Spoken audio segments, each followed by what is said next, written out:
Good day, I'm J Wildberger. Today we're going to expand the scope of Boole's algebra to include implication, and we're going to expand our understanding of these various logical connectives or operations. And the connection between the algebra of Boole and so-called Boolean algebra will be something that we'll talk a little bit more about. We'll also have our first introduction to logic gates, which will figure prominently in subsequent videos, and we'll have a chance to make some real calculations with both truth tables and the algebra of Boole. Okay, so a good place to start is to review the fundamental operations of Boole.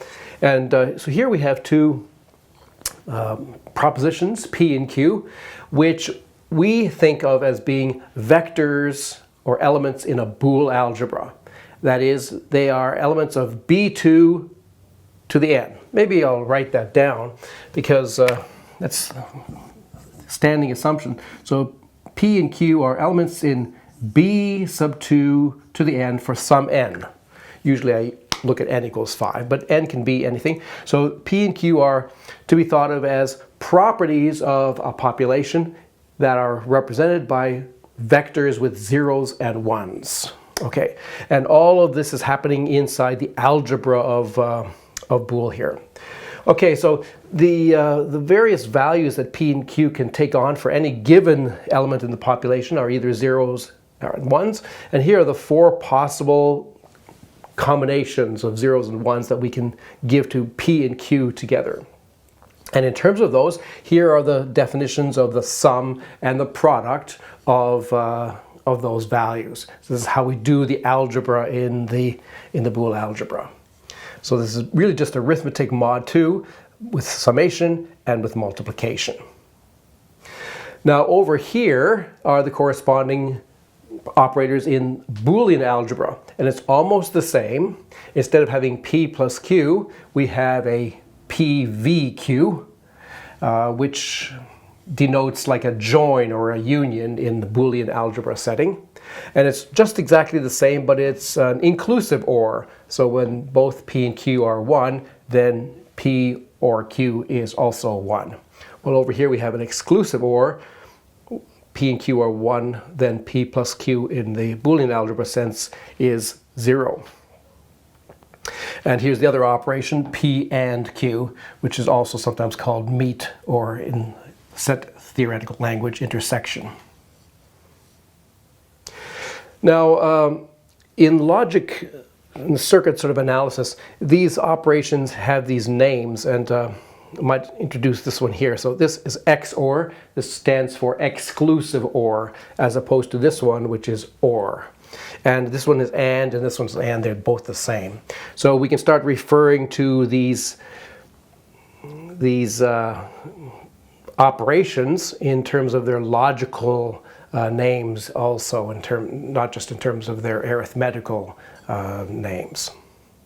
Okay, so that's a starting point, and if we think about it, there's actually more things that we can consider here, because there's actually 4 possible inputs to this table, and here we just have 4 possible, actually only 3 since this one's the same as this. We have 3 possible assignments of zeros and ones. Altogether there should be in fact 16 possible columns that we could write down with 4 elements.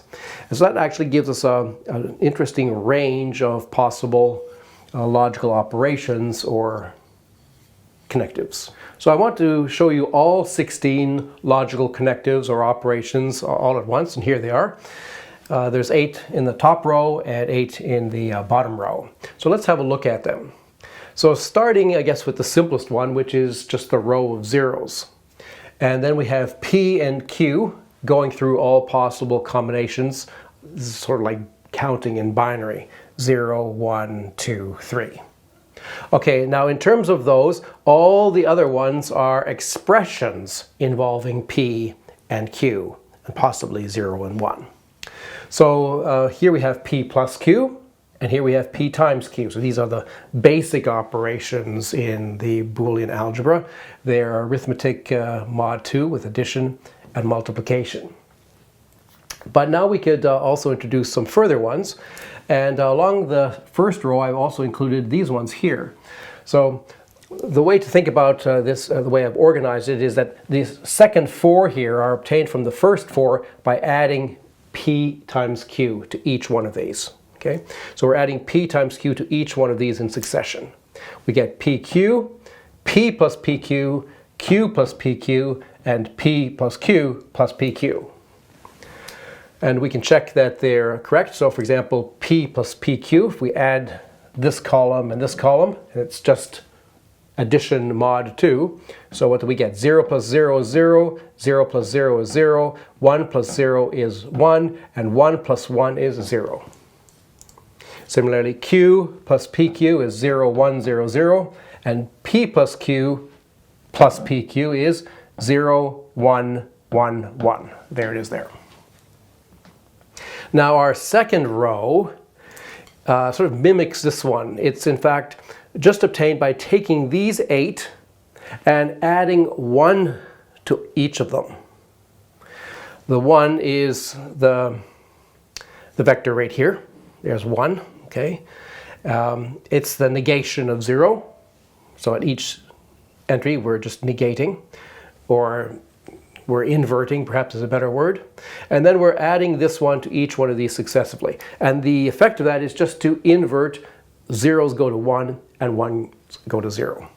So here is 1 plus p. Instead of having 0, 0, 1, 1, we have 1, 1, 0, 0. Here we have 1, 0, 1, 0 instead of this. Here we have 1, 0, 0, 1. Here's 1 plus pq is 1, 1, 1, 0. 1 plus pq is 1, 1, 0, 1. 1 plus q plus pq is 1, 0, 1, 1. And 1 plus p plus q plus pq is 1, 0, 0, 0. Now let's just quickly check that we have all 16 possible values here. So we have all zeros and we have all ones. If we count, how many do we have that just have a single 1 in them? A single 1. So we'll look for just a single 1. There's a single 1 in the bottom, single 1 there, a single 1 there, and any more single ones? Yes, there's a single 1 up at the top. And how about pairs of 1s? There's a pair of 1s, pair of 1s, pair of 1s, no more. And then over here a pair of 1s, pair of 1s, and pair of 1s. You'll see these 6 cover all the 6 possible ways of choosing 2 from 4. And what about having 3 1s? Well, there's this one here, where there's a 0 in the top. Here there's a 0 in the bottom. Here's 0, second bottom. Here's 0, second from the top. So here we're covering all possible ways of assigning 0s and 1s to 4 places. So let's have a little bit more careful look at the top row. I call these the even connectives or operations. Okay, and even means for me that the top entry is 0. So if we think of 0 and 1 as being like even and odd, it's one way of thinking about that dichotomy, then 0 is even and 1 is odd. So these all start with 0 up at the top, so we're going to call them the even operations or connectives. Okay, so I've just repeated the information: 0, p, q, p plus q, p times q, p plus pq, q plus pq, and p plus q plus pq. And here are the names for them that I've already shown you. So this is the AND operation, this is the OR operation, and this is the exclusive OR operation, and these are the standard sort of circuit diagram terminologies for them. Now, in the Boolean algebra story, as opposed to the Boole algebra story, so this is the algebra of Boole names up here, but in the Boolean algebra story we have these alternate symbols, like a wedge and a V, and so this operation here, what we're calling p times q, could be expressed as p wedge q. And this operation, p plus q plus pq, this is the OR operation. This is p vq. Now, I'm also going to give names to these ones here. So P and Q are sort of the original terms of the input. So all of these we can think of as being the effect of taking two inputs and giving a single output. Okay, so the inputs are typically P and Q, and then there's some output. And if the output is just P, means we're taking P and Q, and we're just outputting the first of the terms.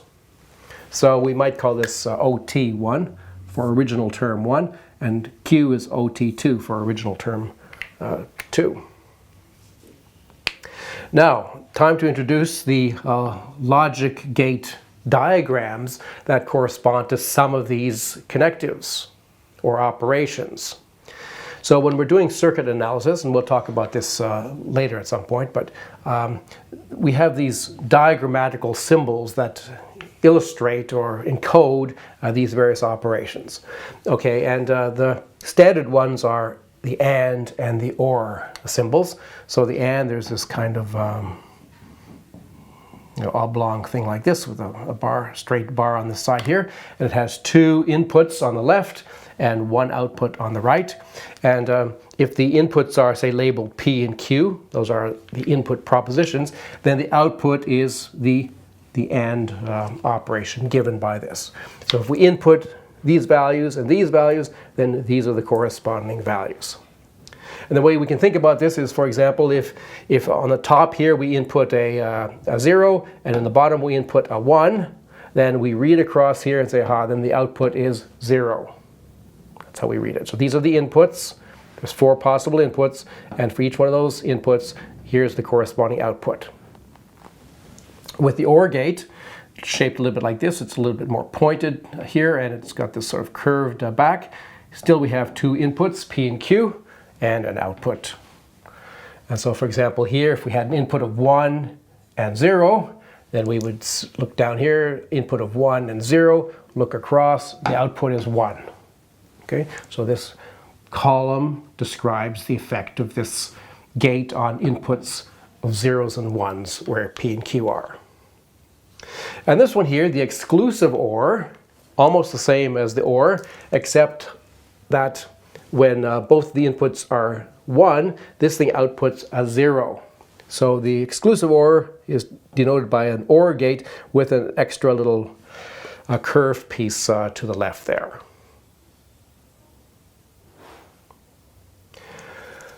So I haven't said anything about these two. Let's just remark, we don't seem to have any names for these.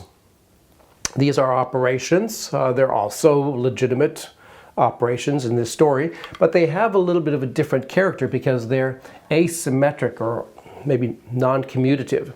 So all of these operations, well, not these ones, but these ones here, these OR, AND, and XOR operations are all independent of switching P and Q. So if you interchange the order of P and Q, the outputs don't change. But here, that's not going to be true of these ones because there's definitely an asymmetry. This one has a P plus PQ, and this one has a Q plus PQ. It's not symmetrical. So there's a little bit of a different aspect of them, and we're going to have to talk about what those things are and perhaps what names they should have. So this is the first row of our table of 16. These are the even connectives or operations. All right, so now here's the second row of our big table. So these are the 8, what I call odd connectives or operations. Maybe I should say a word about why I'm allowing both of these names for what these things are. So we can think about these things in two different ways. We can think about them as being ways of combining two Boolean words or two Boolean vectors to get another vector. So they're ways of connecting to or establishing relationship between two vectors. But we can also think about them sort of arithmetically, as in we're taking one thing and then we're adding the other one, or we're multiplying, some kind of operation which is like arithmetic. All right, so there's sort of two ways of thinking about them. Okay, so this is the second row, and they're going to be called odd because the top entry is all 1. So these are all 1s. And I remind you that these 8 are just obtained from the previous 8 by inverting each of the elements. Zeros go to 1, 1s go to 0. And here they are. Here is 1. Here is 1 plus p, 1 plus q, 1 plus p plus q, 1 plus p times q, 1 plus p plus pq, 1 plus q plus pq, and 1 plus p plus q plus pq. Now, it turns out these also have some names and are important in logic circuits. In particular, these ones here, the NAND and NOR operations. So the N stands for not. Okay, so the corresponding even operation here is the AND operation. This is just the negation or the inversion of the AND operation. AND had 0, 0, 0, 1. This one has 1, 1, 1, 0. And so the N stands for not. And so this is like not and. This one is not or. And this one is not exclusive or. Maybe the N should go in front of that one, but I think it's traditional to write this. Okay, so this is XNOR, this is NAND, this is NOR. And in terms of the Boolean algebra story, the not operation is described by a bar. So these ones here are just the inversions of p and q themselves. Just by adding 1, we invert p and we invert q. And so we're going to call this operation not 1 and not 2. Okay. So if we input a pair p and q, then this operation takes the first one and negates it or inverts it. So this would be not p.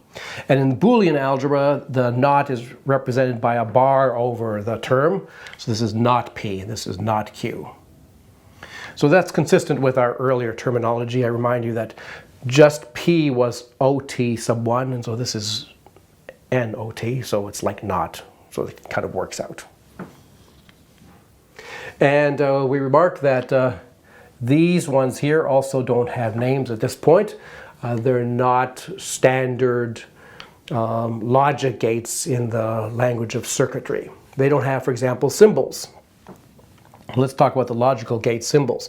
We'll start with NOR. So the idea of just negating a single thing is this symbol here.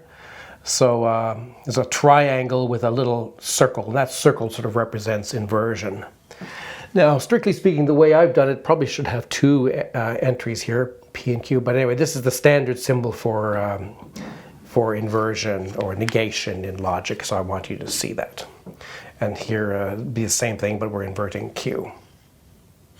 And so these 3 here, their symbols are obtained by taking the corresponding symbols for the corresponding operations and sticking a little circle in front of them. The circle represents the fact that you're inverting.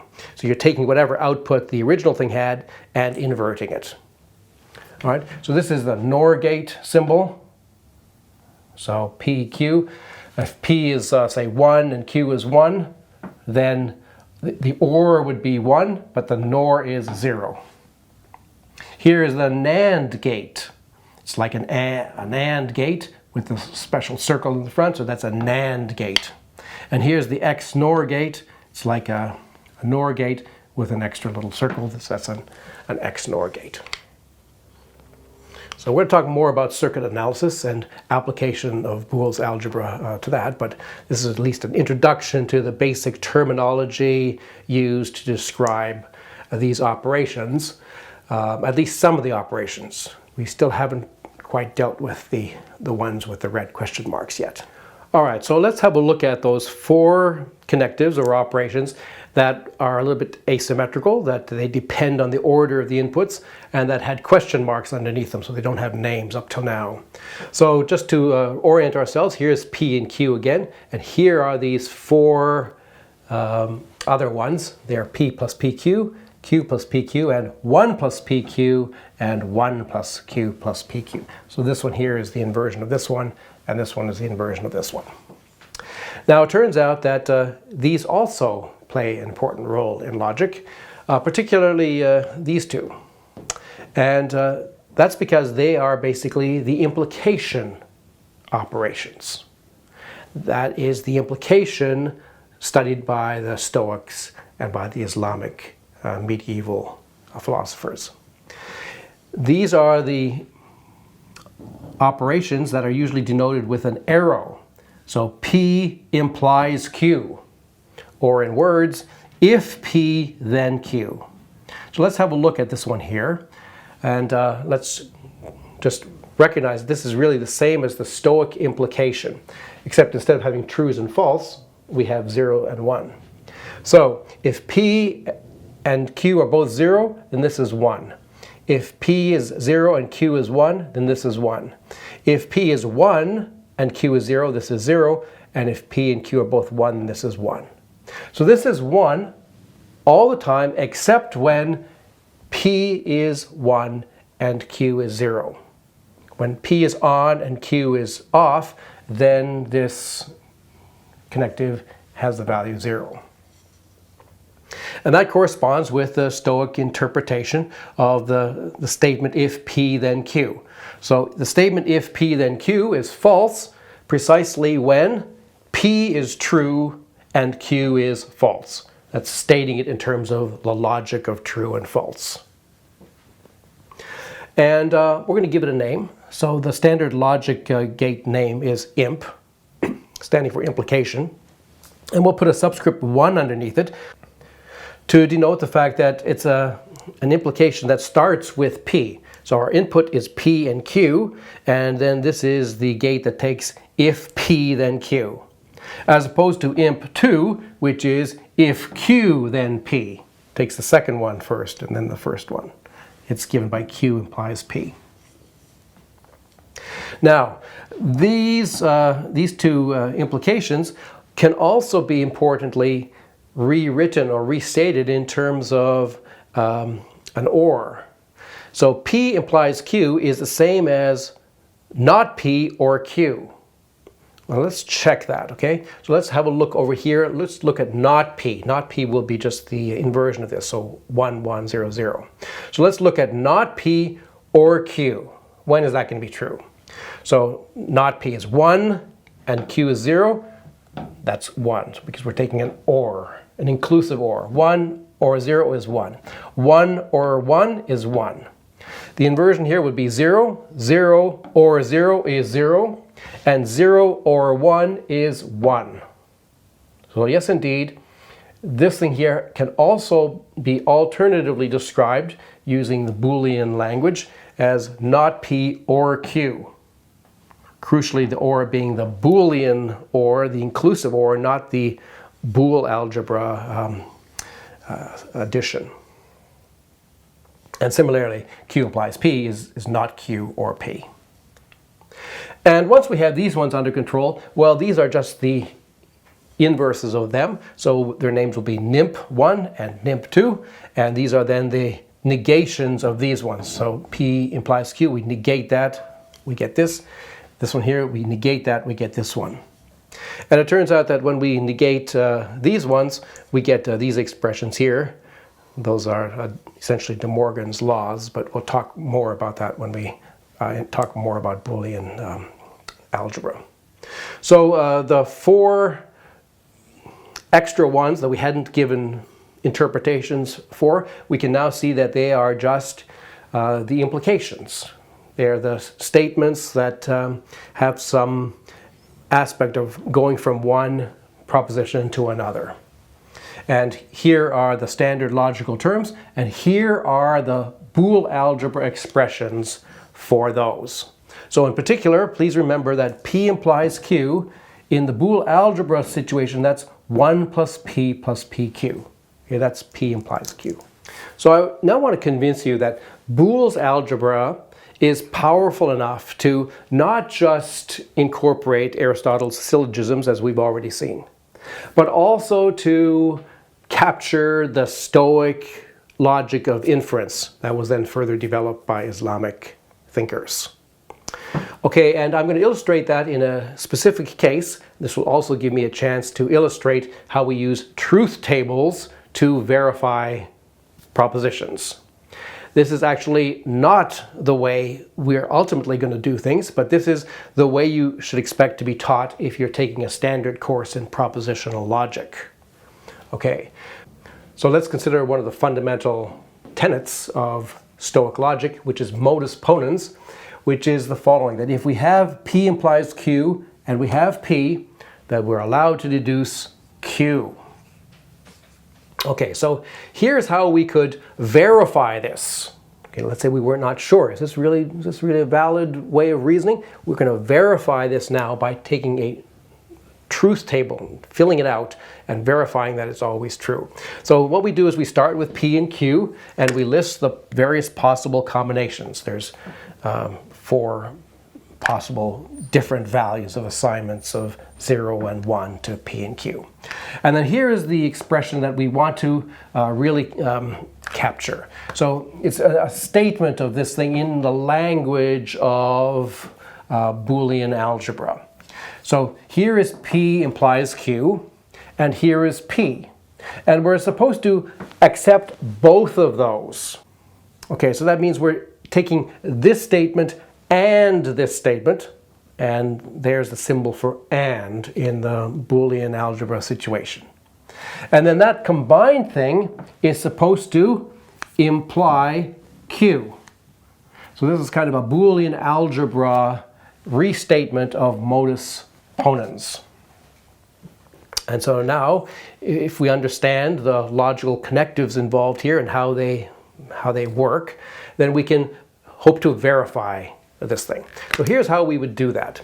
So under P, I'm going to copy the values of P over here as well, 0, 0, 1, 1, and Q will be 0, 1, 0, 1, and over here 0, 1, 0, 1. Okay, and now perhaps a different color, maybe red. I'm now going to determine the value of this little component. Okay, so this little statement, P implies Q. For the various values of P and Q, zeros or ones, I want to determine whether this thing is 0 or 1. So we could consult our prior table, but we know how it works anyway. So 0 implies 0. So if we look at the implication, or the operation implication, when P is 0 and Q is 0, the implication is 1. P is 0, Q is 1, that's 1. P is 1, Q is 0, that's the place where the implication is 0. And P implies Q when P and Q are 1, that's 1. So if you look at the previous slide and look under this column that has the implication P implies Q, we will see that it's a 1, 1, 0, 1 when P and Q have these particular values. Okay, so this little component now is now represented by the red one. Okay, and now maybe I'll use a different color, maybe black. So now I'm going to compare this one with this one and connect them with this AND. Okay, that's an AND. So 1 and P. Is that true? Or is that 1 or 0? Maybe it's in the Boolean algebra story, things are not true and false so much as they are 0 or 1. So if this is 1 and this is 0, what is the AND? The AND is 0. If this is 1 and this is 0, it's the same thing, we get a 0. If this is 0 and this is 1, we get a 0. If this is 1 and this is 1, in that case we get a 1. So this black column now, this one right here, okay, that represents the cumulative values of this big expression here for the various values of P and Q. And so now we're going to compare this one with the Q over here and this implication here. So the final one, maybe we'll do it in green. Okay, so here's another implication. Does 0 imply 0? Yes. Does 0 imply 1? Yes. Does 0 imply 0? Yes. Does 1 imply 1? Yes. So this column now captures the 0 or 1 value of the entire expression for all possible values of our inputs. And note, we're getting 1 all the way down. That means that this is always correct. So this verifies Modus Ponens.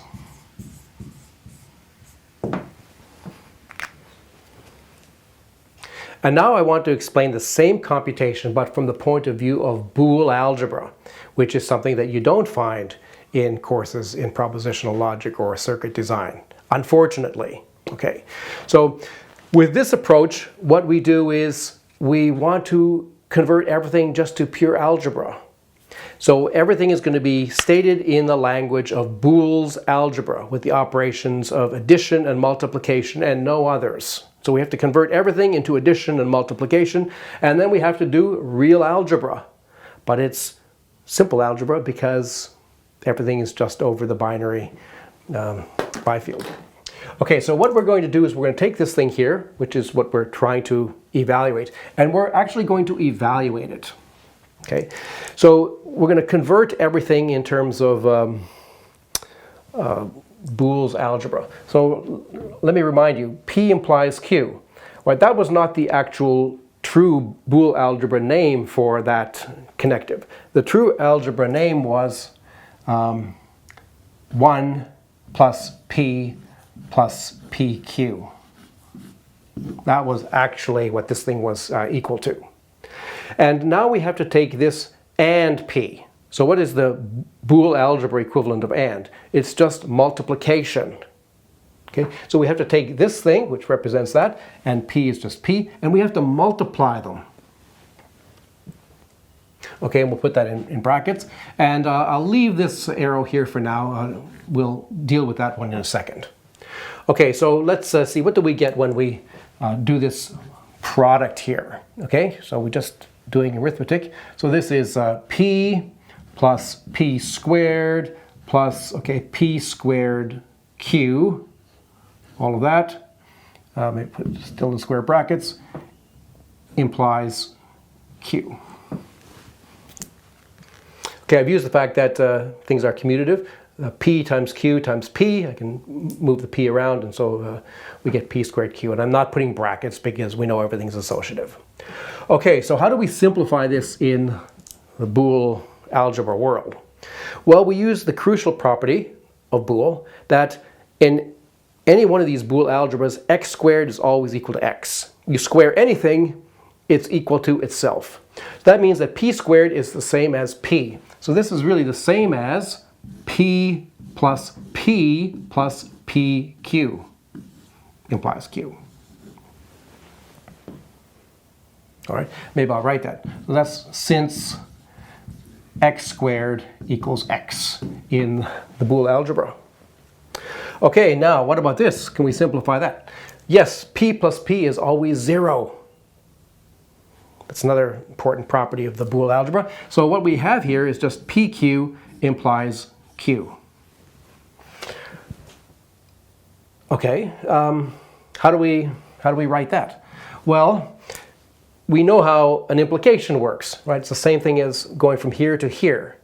Going from P implies Q, we had to replace that with 1 plus P plus the product. So same thing here. We have to replace this. This is equal to 1 plus PQ plus the product of PQ with Q.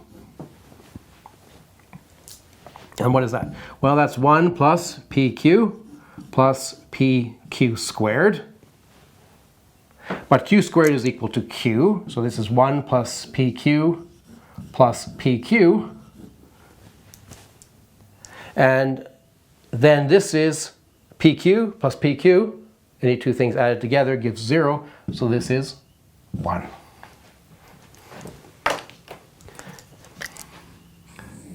What have we just calculated? We've calculated that no matter which two vectors you choose, P and Q are vectors in a Boole algebra, you perform, or you do this arithmetical construct, okay? This looks like in Boolean algebra form, but it can be expressed in Boole algebra form, and you make that computation, that what you will end up getting is the vector 1. 1, 1, 1, 1, 1, 1, 1, 1, 1. That's what 1 means. That means that no matter where you look, this statement will always have the value 1 on any of the population objects.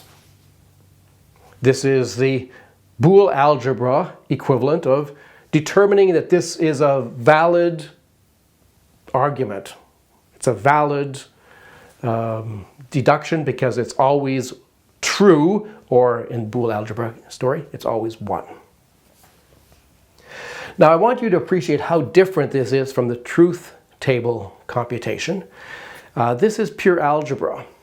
And it turns out that if you have big expressions, like not just with 2 propositions, but with a lot more, that the power of this kind of algebraic, almost polynomial arithmetic, really comes to the fore. And that's why the Boole algebra actually is more powerful than the Boolean algebra. That's the truth of the story, I think. And that's why we need to rethink circuit analysis, and we need to rethink the relative roles of Boolean algebra and Boole's algebra in this modern propositional logic.